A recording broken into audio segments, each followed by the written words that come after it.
కొమ్మ విన్నావమ్మ కోయిల వస్తుంది.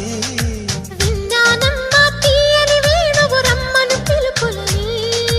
నాటు దుత్తి దుక్కుతాన దుత్తి తాకు తాకుతాన నాటు దుత్తి